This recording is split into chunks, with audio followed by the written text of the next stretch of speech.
चलिए शुरू करते हैं आज के सेशन को। फ्रेंड क्लास को लाइक करके आपसे शेयर अपने दोस्तों में जरूर कर लीजिएगा। जो चैनल पे पहली बार आए चैनल को जरूर सब्सक्राइब करके घंटे को प्रेस कर लीजिएगा। क्वेश्चन करते हैं। फर्स्ट क्वेश्चन ये है कि लाइसोसोम की खोज किसने की थी। अगर इन सेट में किसी भी क्वेश्चन का आंसर बताओ तो अपना आंसर आप सभी नीचे कमेंट बॉक्स में बता सकते हैं। देखिए फ्रेंड, आप सबको बताते हैं कि क्वेश्चन का आंसर आप सभी जरूर लिखा कीजिए, क्योंकि जिस क्वेश्चन का आंसर आप सभी लिख देते हैं वो क्वेश्चन प्रॉपर आपको याद हो जाता है। तो इतना सा काम आप जरूर किया कीजिए। तो देखिए लाइसोसोम की जो खोज की गई थी ये किसके द्वारा की गई थी। डी डुबे के द्वारा की गई थी, ध्यान रखिएगा आप सभी। यानी कि ऑप्शन में बी राइट आंसर हो जाएंगे। क्लियर है। अगला क्वेश्चन है क्वेश्चन नंबर 2। प्राकृतिक चयन का सिद्धांत किसने दिया था। चलिए क्वेश्चन नंबर 2 के लिए आप सभी राइट आंसर बताएंगे। प्राकृतिक चयन का सिद्धांत जो है कि फ्रेंड ये किसने दिया था। तो राइट आंसर ऑप्शन में हो जाएंगे डार्विन के द्वारा दिया गया था। याद रहेगा आप सभी को, ध्यान रखिएगा आप सभी, किसके द्वारा दिया गया था, डार्विन के द्वारा। अगला क्वेश्चन देखिए क्वेश्चन नंबर 3। लाइकेन की खोज किस वैज्ञानिक ने की थी।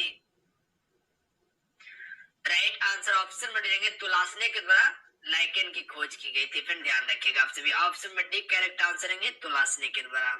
अगला क्वेश्चन है सर्वप्रथम जीवाणु का पता किसने लगाया था। फ्रेंड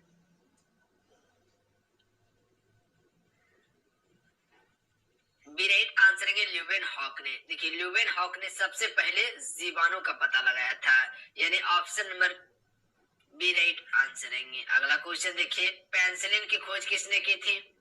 चलिए क्वेश्चन 5 के लिए आपसे राइट आंसर बताएंगे। पेनिसिलिन की खोज किसने की थी।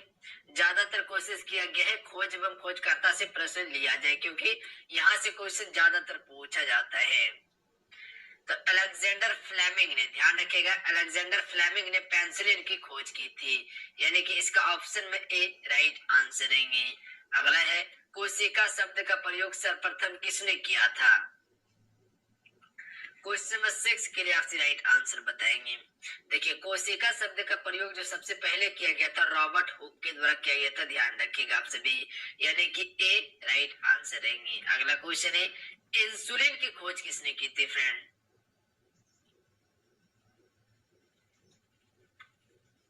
तो ऑप्शन में बी राइट आंसर रहेंगे बेंटिंग एवं बेस्ट के द्वारा इंसुलिन की खोज की गई थी। तो अगर क्वेश्चन आपसे इससे पूछ लिया जाए कि इंसुलिन के खोजकर्ता कौन थे, तो ध्यान रखिएगा बेंटिंग एवं बेस्ट थे। अगला है गामा किरण की खोज किसने की। हेनरी बेकुरल के द्वारा गामा किरण की खोज की गई थी। अगला क्वेश्चन देखिए क्वेश्चन है 9। रेबीज के टीके की खोज किसने की थी। चलिए क्वेश्चन 9 के लिए आपसे राइट आंसर बताएंगे। तो right answer option number B हो जाएंगे लुई पास्चर के द्वारा रेबीज के टीके की खोज की गई थी। ध्यान रखिएगा आप सभी, रेबीज नामक बीमारी जो होता है ये कुत्ते के काटने से फैलता है। अगला है प्राकृतिक वरण, जिसे हम सभी नेचुरल सिलेक्शन का नियम भी कहते हैं, ये किसके द्वारा प्रतिपादित किया गया था। राइट आंसर ऑप्शन नंबर से हो जाएंगे चार्ल्स डार्विन के द्वारा। ध्यान रखिएगा प्राकृतिक वरण नेचुरल सिलेक्शन का नियम किसने प्रतिपादित किया था, चार्ल्स डार्विन ने। अगला क्वेश्चन देख लीजिए जीवों में पाए जाने वाले रोगों का अध्ययन क्या कहलाता है।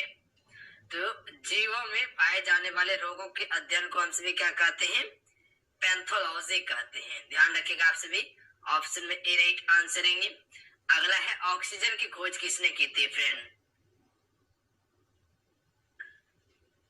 राइट आंसर ऑप्शन में दीजिएंगे सीले और स्टेले के द्वारा ऑक्सीजन की खोज की गई थी। याद रहेगा आप सभी को, डी राइट आंसर रहेंगे सीले और स्टेले के द्वारा। अगला क्वेश्चन है गुरुत्वाकर्षण नियमों के आविष्कारक कौन है। तो इसके आविष्कारक है न्यूटन। ध्यान रखिएगा गुरुत्वाकर्षण के आविष्कारक कौन थे, तो न्यूटन ने गुरुत्वाकर्षण का आविष्कार किया था। अगला है विक्रम साराभाई स्पेस सेंटर कहाँ स्थित है। तो ये स्थित है तिरुवनंतपुरम में। ध्यान रखिएगा आप सभी, देखिए तिरुवनंतपुरम में विक्रम साराभाई स्पेस सेंटर स्थित है, ए राइट आंसर रहेंगे। अगला है कवकों का अध्ययन क्या कहलाता है। तो देखिए कवकों का जो अध्ययन कहलाता है इसे हमसे माइकोलॉजी कहते हैं। ध्यान रखिएगा क्या कहते हैं, माइकोलॉजी। माइकोलॉजी में कवकों का अध्ययन किया जाता है। सिक्कों का अध्ययन क्या कहलाता है फ्रेंड?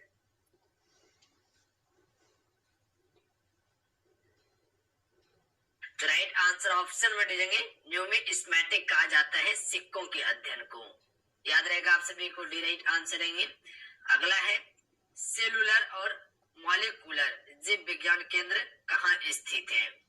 सेलुलर और मॉलिक्यूलर जीव विज्ञान केंद्र कहाँ स्थित है?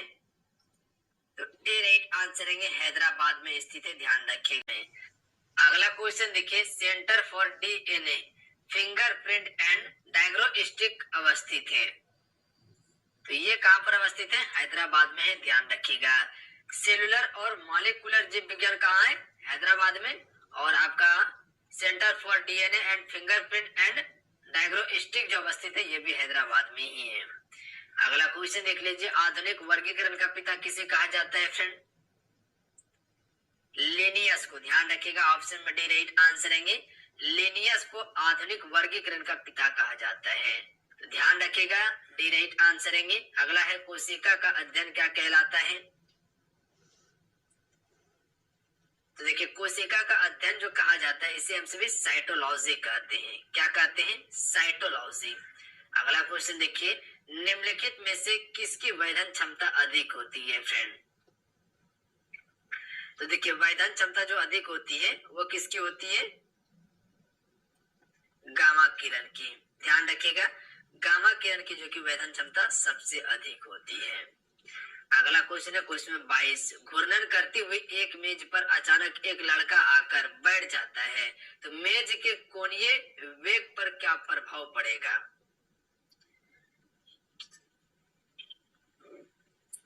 तो देखिए ये जो हो जाएगा कम हो जाएगा, ध्यान रखिएगा, यानी इसका ऑप्शन में ए राइट आंसर है। क्वेश्चन को फिर से समझिए, क्वेश्चन क्या कहना चाह रहा है कि घूर्णन करती एक मेज पर अचानक आकर एक लड़का बैठ जाता है, तो मेज के कोणीय वेग पर क्या प्रभाव पड़ेगा? तो कोणीय वेग उसका कम हो जाएगा। अगला क्वेश्चन है पृथ्वी का पलायन वेग का मान कितना है फ्रेंड? देखिए पृथ्वी का अगर पलायन वेग की मान की बात किया जाए तो 11.2 किलोमीटर पर सेकेंड है। अगर इतने स्पीड से पृथ्वी पर से किसी भी वस्तु को अंतरिक्ष की ओर फेंका जाएगा तो वो कभी भी पृथ्वी पर नीचे नहीं आएगा, ध्यान रखिएगा। तो पृथ्वी का पलायन वेग का मान 11.2 किलोमीटर पर सेकेंड है। अगला है नाभिकीय विखंडन में ट्रिगर क्या है? तो right answer option number B हो जाएंगे, न्यूट्रॉन है ट्रिगर। अगला क्वेश्चन देख लेते हैं, क्वेश्चन नंबर 25, निम्नलिखित में से कौन सा अणु संयोजकता के साथ बदलता है?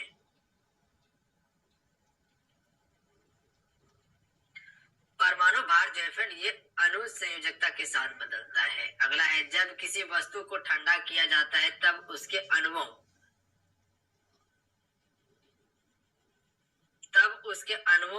की चाल घट जाती है, ध्यान रखिएगा, तब उसके अणुओं की क्या होती है? चाल घट जाती है, यानी ऑप्शन में बी राइट आंसर रहेंगे। अगला क्वेश्चन देख लेते